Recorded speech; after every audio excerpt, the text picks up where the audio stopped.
সুপ্রিয় দর্শকবৃন্দ, আসসালামু আলাইকুম রহমতুল্লাহি ওয়া বারাকাতুহু। প্রীতি ও শুভেচ্ছা নেবেন, আশা করি সকলে ভালো আছেন। আমি প্রায় সময় একটা কথা বলে থাকি, যেটি শুধু আমি না, অনেকেই বলে থাকেন। সেটি হলো যে রাজনীতিতে শেষ কথা বলে কিছু নেই।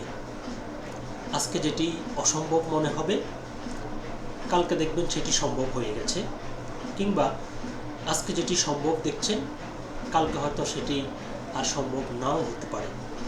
রাজনীতি কোনো অঙ্ক মেনে চলে না, এবং রাজনীতির গতি প্রকৃতি এটি অনেক সময় অনেকগুলো বিষয়ের উপর নির্ভর করে।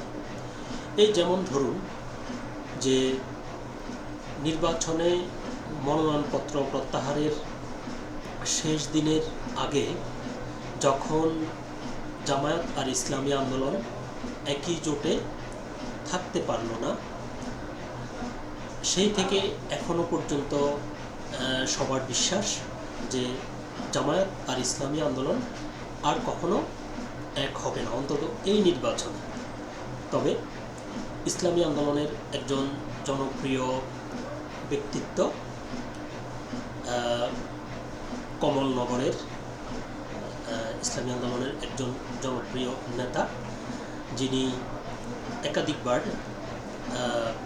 জনপ্রতিনিধি নির্বাচিত হয়েছেন, তিনি কিন্তু ভিন্ন কথা বলছেন। তিনি বলছেন যে নির্বাচনের একদিন আগেও জামাতের সাথে জোট হতে পারে। তবে তিনি কতগুলো বিষয়ের কথা বলেছেন, যদি সেগুলোতে ঐকমত্য হয়। এখন প্রশ্ন হচ্ছে সেগুলোতে জামায়াত ঐকমত্য হবে কিনা। তো এটি নিয়ে কথা বলবো, তবে এর আগে চলুন দেখি আমরা তিনি কি বলেছেন, এবং এই তার বক্তব্যকে ঘিরে দৈনিক আমার দেশ পত্রিকায় একটি প্রতিবেদন প্রকাশিত হয়েছে সম্প্রতি, সেটি আগে দেখে আসি। যেখানে বলা হচ্ছে যে জামায়াতের সঙ্গে জোট নিয়ে এবার নতুন তথ্য দিলেন ইসলামী আন্দোলনের প্রার্থী। এটি হচ্ছে খবরটির শিরোনাম। বিস্তারিত বলছে, জামায়াত ইসলামী যদি এখনও ইসলামী আন্দোলনের কথা শোনে, তাহলে ভোটের একদিন আগেও জোটবদ্ধ হওয়ার সম্ভাবনা রয়েছে বলে জানিয়েছে দলটির নেতা মাওলানা খালেদ সাইফুল্লাহ। শনিবার সকালে লক্ষ্মীপুর ৪ আসনে ইসলামী আন্দোলন বাংলাদেশের প্রার্থী মাওলানা খালেদ সাইফুল্লাহ দলীয় কার্যালয়ে সাংবাদিকদের সঙ্গে মত বিনিময়কালে এই মন্তব্যটি করেন। জামায়াত ইসলামী সহ ইসলামী দলগুলোর বৃহত্তর জোটের স্বার্থে আমাদের প্রথম দাবি ছিল আমরা সরকার গঠন করে শরিয়া আইন চালু করব। শুরুতে জামায়াত আমাদের দাবির সঙ্গে এক থাকলেও পরবর্তীতে তারা তাদের অবস্থান থেকে সরে এসেছে।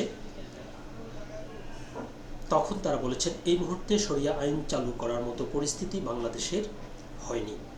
আমি মনে করি তারা পশ্চিমাদের কথায় ক্ষমতার জন্য শরিয়া আইন মানতে চান না, যার কারণে তাদের সঙ্গে আমাদের ঐকমত্য থাকা সম্ভব হয়নি।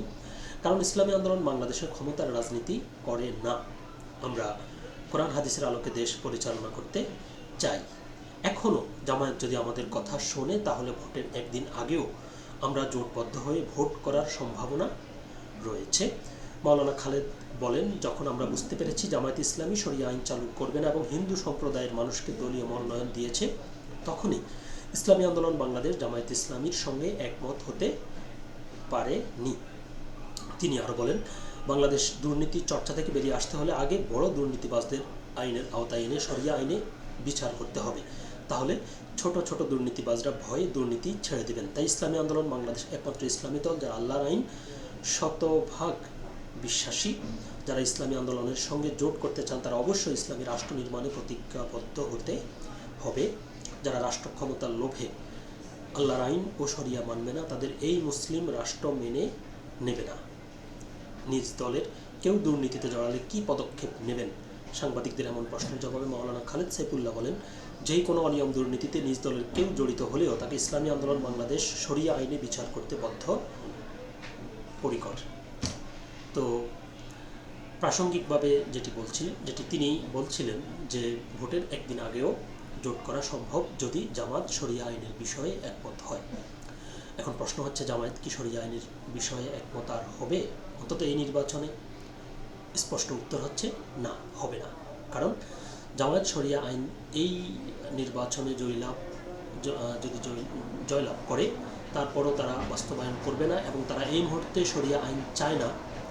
এই যে তাদের যে বিশ্বাস এবং তাদের যে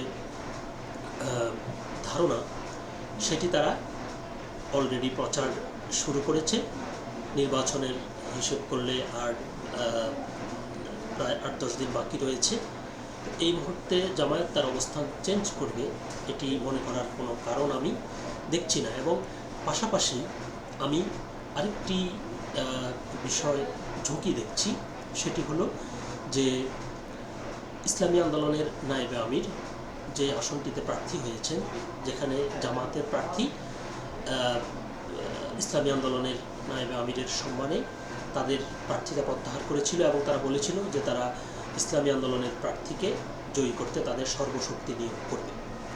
এখন তারা আর তাদের সেই অবস্থানে থাকবে বলে আমার মনে হয় না, কারণ এই কয়েকদিনে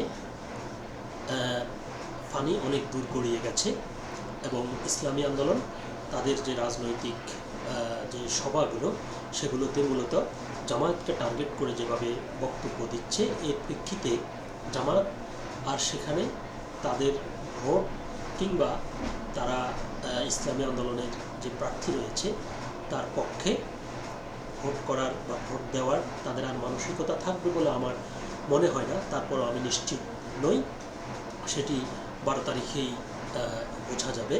তবে খালেদ সাইফুল্লাহর কথার সূত্র ধরে যেটি বলতে চাই সেটি হচ্ছে যে যেটি তিনি বলছেন, যদি জামায়াত রাজি হয়, তবে আমার কাছে মনে হয় না জামায়াত আর রাজি হবে। সুতরাং এই নির্বাচনের আগে কিংবা এই নির্বাচনকে কেন্দ্র করে জামায়াতের সাথে জোটের যে সম্ভাবনা তিনি দেখছেন, এটি অন্ততপক্ষে আমি বিশ্বাস করি না বা আমি দেখছি না। তারপরও রাজনীতিতে শেষ কথা বলে কিছু নেই, যদি উলটপালট কিছু হয়ে যায় তাহলে হলেও হতে পারে। তো সকলে ভালো থাকবেন, সুস্থ থাকবেন, আল্লাহ হাফেজ।